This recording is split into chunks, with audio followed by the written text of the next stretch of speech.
2007 жылы 12 июльда ушул компания Арифлемге келип жазылганмын. Мени ким чакырган? Кызыкпы силерге, просто кантип келип калган экен деген. Силерди ушунча роликтерди көрсөтүп, саякаттарды көрсөтүп, жөн эле жасанып, бүтүндөй бар жокто жүргөн сүрөттөрүбүздү көрсөтүп, кел ушундай көп алган акчаларды алган адамдар бар десе койчу ошол болгон Арифлемди. Мен ага ишенбейм, андан көрө жакшыраак эле ишке кирем дегенде деп айтасыңар да, мен ошого таң калып, ошондой адамдарга азыр мен бир нерсени көрсөтүп койгум келет. Мен келгенде бир дагы кыргыз жок болчу да, элестеткиле. Эми ар бирибиз өзүбүздү элестетебиз. Ар бириңер бүгүн келдиңер, тегереңерде бир дагы кыргыз жок. Силерге орустар сүйлөтөт. Вот это сделай, вот это сделай, вот это сделай. Ты чет мамлекетке барасың, же болбосо банкетке барасың, же болбосо ушунча акча аласың деп айтып атат, силерге айтып атат. Ким араңарда, ким кол көтөрөбүз? Ким ошол эч ким келбеген кыргыз жок жерде?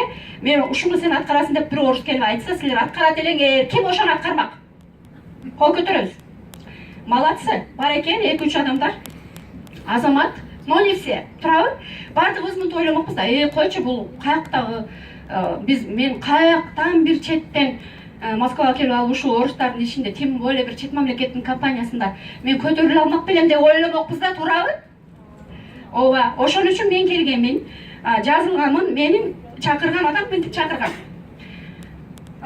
Киоскто мен молочный отделде продавец болуп иштейт элем. Москвага келип, жаңы келип иштеп жүргөм, өзүмчө аябагандай бир крутой нерсени издеп жүргөн адаммын. Мен көңүлүмдө издеп жүрөм, но ошондой адамдар барбы? Аябай бир ошондой бир крутой жашоого же башкача жашоого кирип кеткиңиздер келет, бирок мүмкүнчүлүгүбүз менен эмебиз совпадать этпейт. Желаниябыз менен мүмкүнчүлүк совпадать этпейт. Туурабы? Ошондой моменттерде постоянно ичимден издеп жүргөндө бир мурда мен сетевой бизнес жөнүндө Кыргызстанда МВ компаниясын укканмын.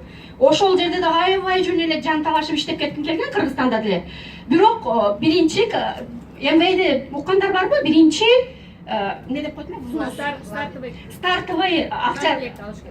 Ошол пакети акча турат экен. $300 ушундай экен. Кыргызстанда мен $300 бар болсо, билбейм, возможно, Москвага келбей эле койсом керек беле окшойт элем. Анан балдарыбыз өсүп аткан убакыт, эми эле чоңоюп келаткан убакыт. $300 эмес, кантип бүгүн нан тапсак, кантип бүгүн балдарыбыздын курсагына эми мен